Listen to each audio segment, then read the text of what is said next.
नमस्कार, मैं हूं अंकुर और आप देख रहे हैं सत्यहिंदी.com। आइए एक नजर डालते हैं अब तक की सुर्खियों पर। बिहार के मुख्यमंत्री नीतीश कुमार आज लगातार चौथी बार मुख्यमंत्री पद की शपथ लेंगे। वो सोमवार को 4:30 बजे शपथ ग्रहण करेंगे। बिहार में एनडीए ने रविवार को उन्हें अपना नेता चुना। हालांकि उप मुख्यमंत्री के पद को लेकर अब भी संशय बरकरार है और संभव है कि बिहार में 2 उप मुख्यमंत्रियों को शपथ दिलवाई जाए। बता दें, कटिहार के विधायक तारकिशोर प्रसाद को पार्टी विधायक दल का नेता और बेतिया की विधायक रेणु देवी को उपनेता चुना गया है। तारकिशोर प्रसाद को बीजेपी विधानमंडल के नेता और रेणु देवी को उपनेता चुने जाने के बाद ये चर्चा तेज हो गई है कि बिहार के दोनों डिप्टी सीएम बनाए जा सकते हैं। वहीं सुशील मोदी ने इस चुनाव पर दोनों को बधाई देते हुए कहा कि उनसे बीजेपी कार्यकर्ता का पद कोई नहीं छीन सकता है। कांग्रेस के वरिष्ठ नेता तारिक अनवर ने कहा है कि बिहार में सीटों के बंटवारे में हुई देरी के कारण महागठबंधन की सीटों पर असर पड़ा। एशियन एज की एक रिपोर्ट के अनुसार तारिक अनवर ने कहा कि बिहार चुनाव में पार्टी का प्रदर्शन उम्मीद से खराब रहा है। उन्होंने कहा कि जिस तरह का माहौल था उसे देखते हुए पार्टी को 70 में से 50 सीटों पर जीत की उम्मीद थी, लेकिन पार्टी को सिर्फ 19 सीटें ही मिली। राष्ट्रीय जनता दल के वरिष्ठ नेता शिवानंद तिवारी ने बिहार में महागठबंधन की हार का ठीकरा कांग्रेस पर फोड़ा है। उन्होंने कांग्रेस और उसके नेता राहुल गांधी को आड़े हाथों लिया। शिवानंद तिवारी ने कहा है कि कांग्रेस महागठबंधन के लिए पांव की जंजीर बन गई है। उन्होंने 70 उम्मीदवार उतारे थे, लेकिन 70 रैलियां तक नहीं की।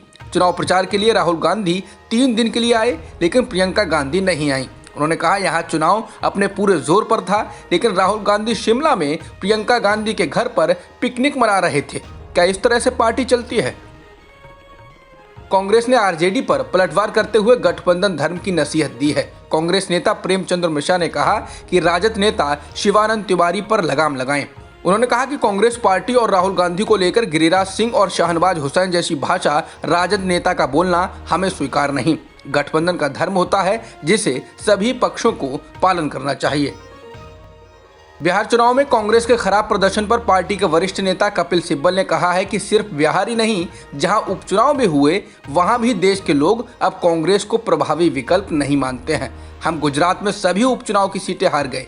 सिब्बल ने एक बार फिर शीर्ष नेतृत्व पर सवाल उठाते हुए कहा, अगर 6 सालों में कांग्रेस ने आत्मविश्लेषण नहीं किया तो अब इसके बारे में उम्मीद करने से क्या। हम जानते हैं कि कांग्रेस के साथ क्या गड़बड़ है। कांग्रेस पार्टी के पास खुद भी जवाब है, लेकिन वह इन जवाबों को पहचानने के लिए तैयार नहीं। अगर वे इसे नहीं पहचानते तो ग्राफ गिरता ही जाएगा। ये कांग्रेस की दुखद स्थिति है और हमें इसी की चिंता है। विश्व खाद्य कार्यक्रम ने कहा है कि अगला वर्ष इस साल की तुलना में कहीं अधिक चुनौती भरा होगा। WFP ने कहा है कि अगर अरबों डॉलर की सहायता नहीं मिली तो साल 2021 में भुखमरी के मामले बेतहाशा बढ़ जाएंगे। चीन समेत एशिया प्रशांत महासागर क्षेत्र के 15 देशों ने रविवार को दुनिया की सबसे बड़ी व्यापार संधि पर वियतनाम के हनोई में हस्ताक्षर किए हैं। The regional comprehensive economic partnership यानी RCEP में 10 दक्षिण पूर्व एशिया के देश हैं। इनके अलावा दक्षिण कोरिया, चीन, जापान, ऑस्ट्रेलिया और न्यूजीलैंड भी इसमें शामिल हुए हैं। इस व्यापारिक संधि में अमेरिका शामिल नहीं है और चीन इसका नेतृत्व कर रहा है। भारत इस संधि का हिस्सा नहीं है। सौदेबाजी के समय भारत भी RCEP में शामिल था, मगर पिछले साल ही भारत इससे अलग हो गया था।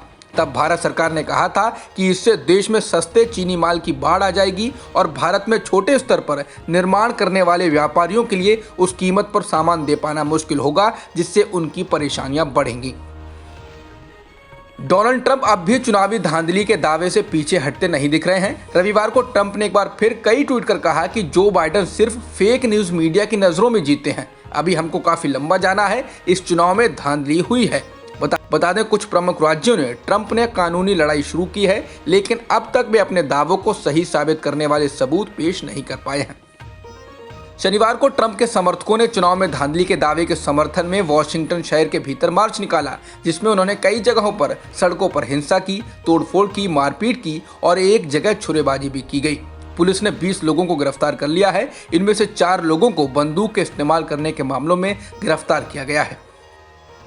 भारत में एक दिन में 30,548 नए कोरोना संक्रमण के मामले आए हैं और 435 लोगों की मौत हुई है, जिसके साथ ही देश में कुल संक्रमितों का आंकड़ा 88,45,000 के पार हो गया है और मृतकों की संख्या 1,30,000 के पार हो गई है। फिलहाल एक्टिव मामले 4,65,000 से अधिक हैं। अब तक की खबरों में इतना ही। बाकी खबरों के लिए बने रहिए सत्य हिंदी .com के साथ।